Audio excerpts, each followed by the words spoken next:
Hey guys, today we're going to be painting cherry blossoms. And right now I'm going to show you how I just paint my branch colors. I will not be showing my face right now. I got up quickly this morning, got my kids ready, and then got my daughter to school on the bus. And 5 minutes later, I got a phone call to come pick her up. She was not feeling good. So she's upstairs resting. And hopefully it's just a 24-hour thing, but we'll see. So you can see here, I just really go for quickly. Paint it. So cherry blossom branches are brown. I got a little mixture of brown and white here. I use acrylic and chalk paint. I like the acrylic doesn't always seem to cover as much. So the chalk paint is, I feel like it's a little thicker, at least this type of folk art, or this one's actually apple barrel. Burnt umber. So I'm gonna quickly do this. The sides are already. You can paint the sides if you want. See, super duper quick. I also like to look at a visual of so my computer's in the background there so I can see actual cherry blossoms and what color they are and try to get it, you know, close as possible if I want. You can go crazy as you like when you're doing your projects because it's your creativity. So I kind of like to add, this might be a little too much white. I like to add a little white in there. I like it how it shows shadow, light, gives a little more depth. You can do white, you can do tan, you can do black. I might have added a little too much white. So that's the thing about painting, you can go back over, easy peasy.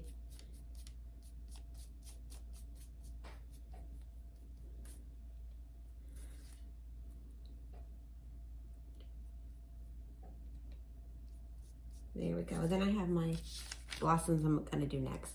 I made a little center score just to add like the middle of the blossom. That's not necessary, but I always like to add a little something for texture or just the design. I like how it looks. With this paint, it dries fast, so right now I feel like this area right here is too white. So I'm just gonna give it a second and let it dry out. That's my dog you hear in the background.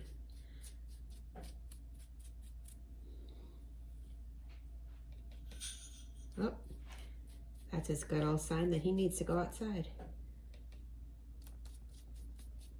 So we'll take a break and let him outside. He's well trained. He rings the bell when he has to go outside. Oh, and he's coming to say hi.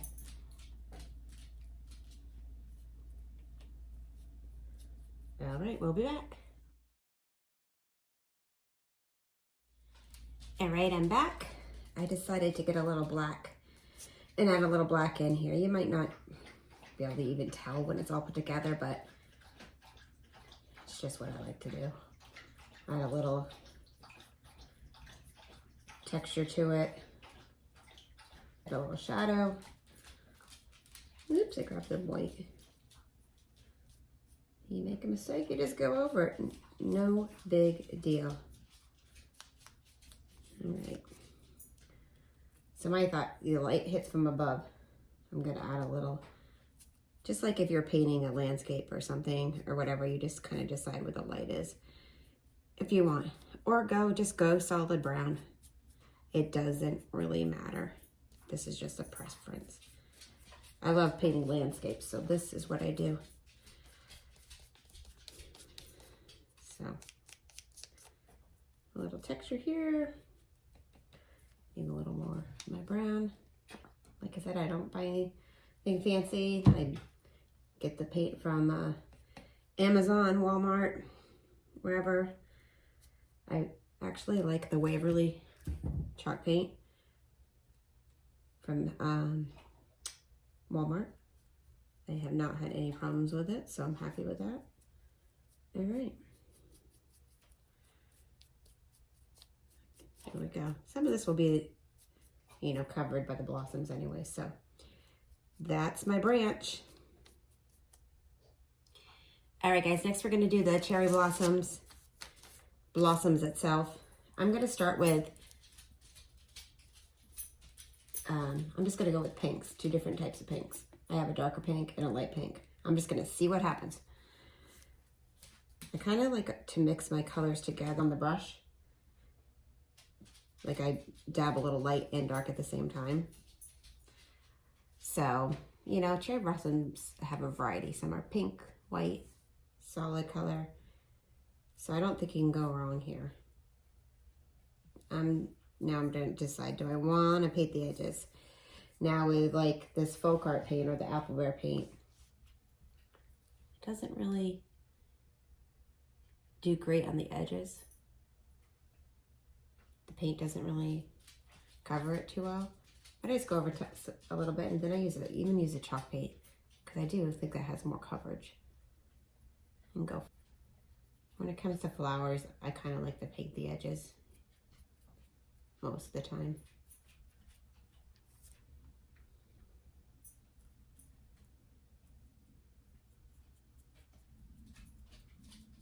So we're just gonna go through and paint. Like I said, you can be quick about this. There's my dog again. He thinks he can go outside and play, but I live where it's snowy and cold, and he can't go out for very long on his own. But he just was out there running around chasing squirrels.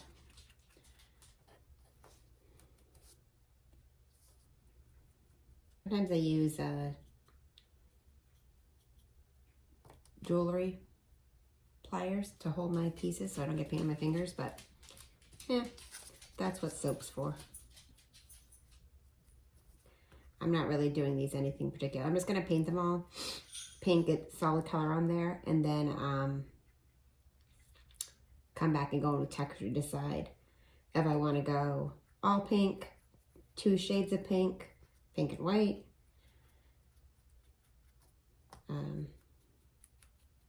There we go. See, I do have like the scoring design in the middle. I don't know what's called in a cherry blossom, but they have these little pieces that stick up in either acrylic pens and go and make it a little texture-y, or just go in there with a little paper strip and just add some color to the middle. Try and decide. Some are yellow, some are white, some are brown. I guess it depends what type of cherry blossom they are. Or you can just paint over or don't even add it to your design. So I'm gonna go ahead and paint all these and then kind of play around with it, see where I want to go from here, and get my dog as well. So guys, I decided to go ahead and make the centers yellow. I haven't finished quite yet, but this is what happens when you just paint something the first time. You have to like change your mind a few times, decide what you want to do. I'm gonna work on that next and see if I like that. And I went from like a lighter pink, darker pink, and then I went to yellow. And then I'm gonna do a little I decided to do a little detail with my black. I'm just trying it out. This is how I work. I just keep trying things. I'm not really necessarily following the design of like the score marks, but I'm using that as a guide to decide kind of what I want to do. And this is how I feel like, this is just how my paint process works.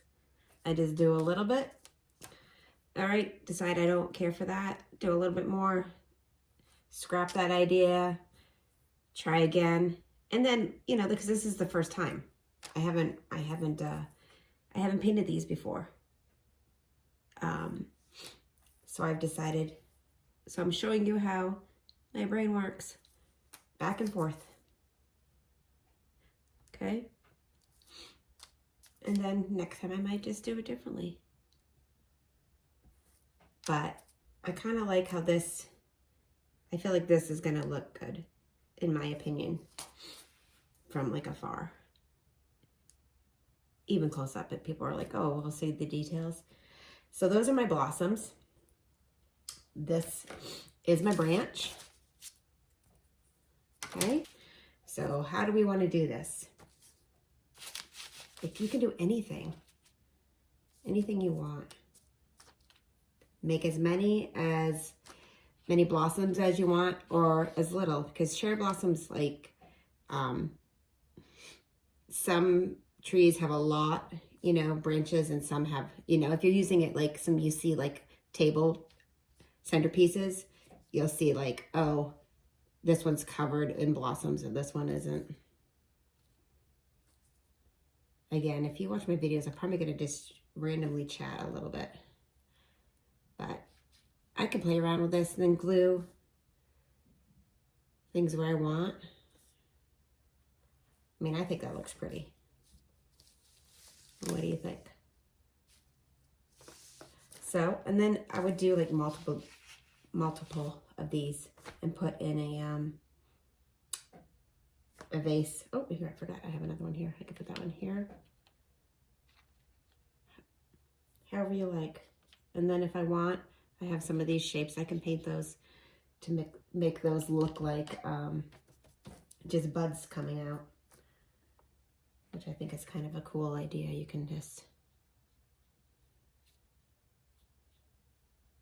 you know, this one's not quite ready, full blossom. You can add a little green in there if you want. You know, up to you. There you go. I think I'll do one up here too.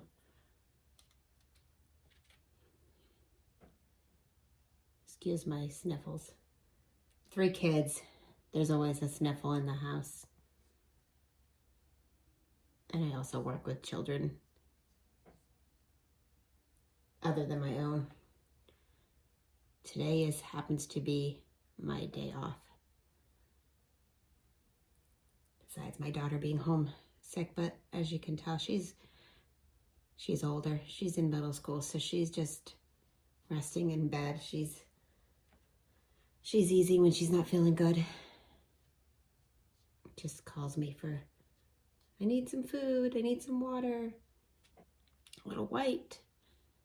Keep going until you got it the way you want it. I think it's gonna be pretty.